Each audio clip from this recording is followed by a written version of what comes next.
panas terik daripada luar sana. Baru lepas cooking lunch. So menu planning hari ni kerabu jantung pisang tak jadi sebab saya terlupa yang saya tak ada kelapa goreng. Saya ingatkan saya ada tapi rupanya tak ada. So kita just tukar yang saya dah rebus tadi bersama dengan terung pipit. Kita pairkan dengan asam picit yang pun sedap juga. Saya letakkan sedikit ikan di dalam lah. Dia macam air asam lah lebih kurang. Tapi kita gunakan cili kita sendiri dari ladang, dari kebun kita. So it is more meaningful. Sekeping ikan siakap, selebihnya digoreng. Sekeping saya curi untuk buat asam pedas. Asam pedas versi veggie loaded.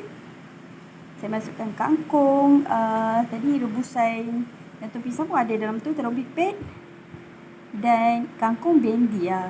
Jadi saya suka asam pedas yang tak berapa likat sangat, light saja, tapi dia banyak sayuran. So alhamdulillah for the menu.